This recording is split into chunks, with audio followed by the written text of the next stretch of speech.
9월 28일 화요일 말씀 묵상 시작하겠습니다.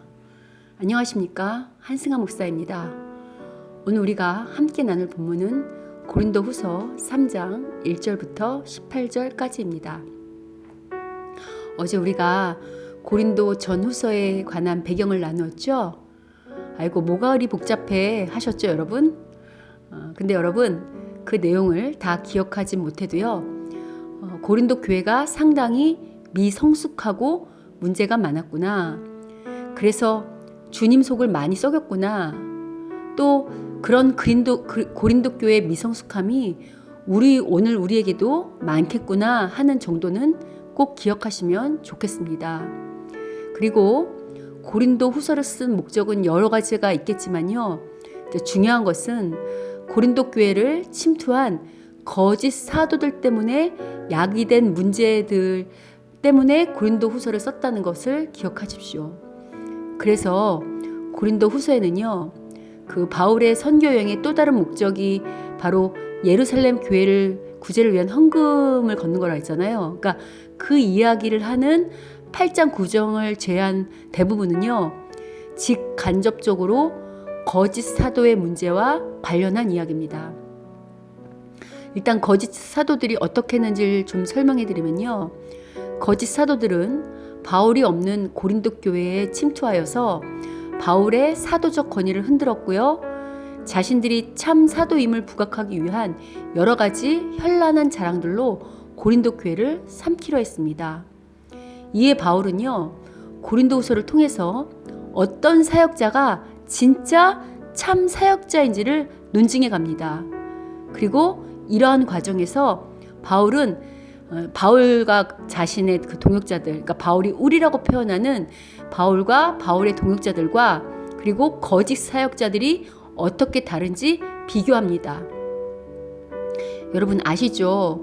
사기꾼들의 특징이 자기의 출신이나 배경 또는 자신이 하는 일을 아주 거짓되고 화려한 언변으로 부풀려서 자랑하잖아요.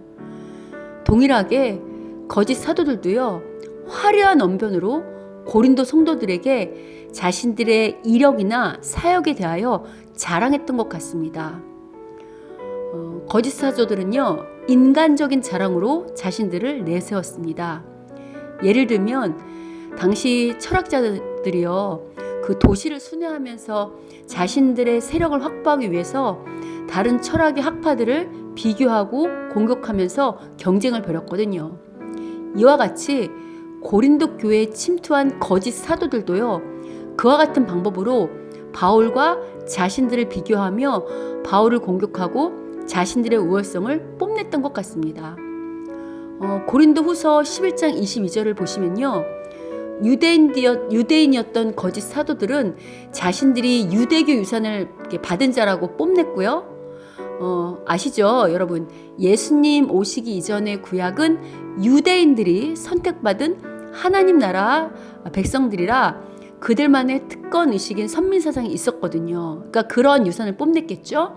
또 오늘 본문인 3장 1절을 보면요, 거짓 사도들은 추천서를 보여주면서 자랑을 한 것 같습니다. 무엇보다 거짓 사도들은요, 순수한 성도들의 마음을 이용합니다.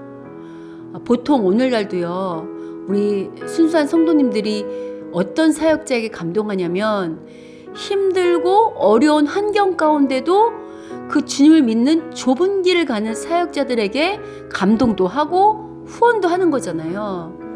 이를 잘 알고 있던 거짓 사도들은요, 자신들이 이렇게 사역을 하면서 있었던 어떤 과정에서 겪었던 어려움들을요, 아주 과대 포장해서 마치 자신들이 아주 힘들고 어려운 환란 가운데서도 그 사역을 감당하는 신실한 사역자들인 것처럼 행세한 것 같습니다.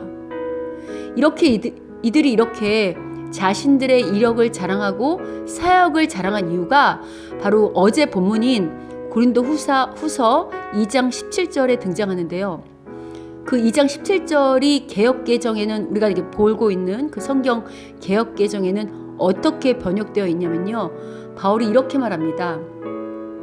우리는 수많은 사람들처럼 하나님의 말씀을 혼잡하게 하지 아니하고 곧 순전함으로 하나님께 받은 것 같이 하나님 앞에서와 그리스도 안에서 말하노라 라고 말하는데요. 여기서 우리는 하나님의 말씀을 혼잡하게 안 했다고 번역된 이 혼잡하다로 번역된 헬라어는요, 카펠류예요. 근데 이 카펠류라는 헬라어의 뜻이 뭐냐면 소매상을 하다, 장사하다 이런 뜻입니다. 그러니까 이 구절을 다시 번역하면요, 바울이 거짓 사도들과 자신이 어떻게 다른지를 비교하면서요, 우리는, 그러니까 바울과 그 동역자들을 말하는 거죠. 우리는 하나님의 말씀을 팔아먹은 거짓 사도들과 같이 복음으로 장사꾼처럼 장사한 게 아니고, 다만 하나님께로부터 보냄을 받은 자답게 진실함으로 하나님 앞에서와 그리스도 앞에서 말한다 라고 말하는 것입니다. 즉 거짓 사도들은요, 마치 잡상인들이 그 장사를 하는 것처럼 복음을 이익의 통로로 사용했고요.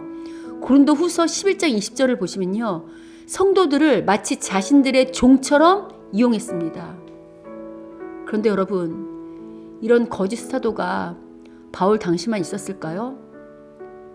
오늘날도 목사라는 목사의 옷을 입고, 또는 목회자의 옷을 입고, 또는 선교자의 옷을 입고 화려한 언변으로 마치 자기가 주님의 신실한 종인 양, 예수님 때문에 많은 환난과 고난을 당한 양 자랑하면서요, 성도들의 눈을 어둡게 하여 그들의 피를 빠는 목사들이, 그리고 그런 목사들, 목회자들, 선교자들이 있지 않습니까?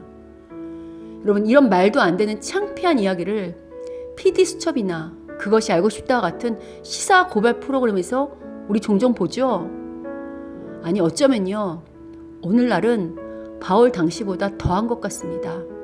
왜냐하면 오늘날 파렴치한 목회자들이 성도들 이용해서 부를 쌓는 단위가 몇백억, 몇천억 단위라는 뉴스가 나오는 걸 보면요, 지금이 더한 것 같죠?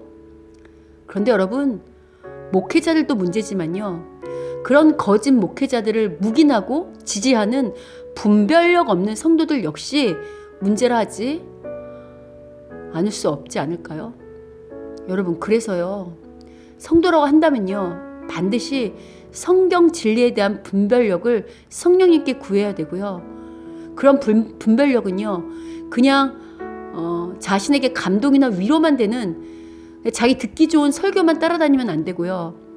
올바른 성경에 대한 이해가 꼭 있어야 합니다. 여러분, 그래서 여러 번 말씀드렸죠? 예수 믿는 일은 공부하는 일이라고요. 보십시오. 저같이 연약한 목사도 귀한 우리 성도님들이 이런 거짓 목회자들에게 속지 않기를 바라면서 이런 당부를 하는데요. 신학과 또 복음에 능통했던 바울이야 오죽했겠습니까?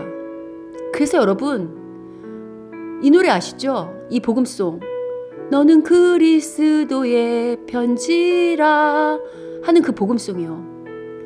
우리 성도님들 보고 그 그리스도의 편지라고 하는 이 가사가 바로 오늘 본문 3절에 등장하는데요.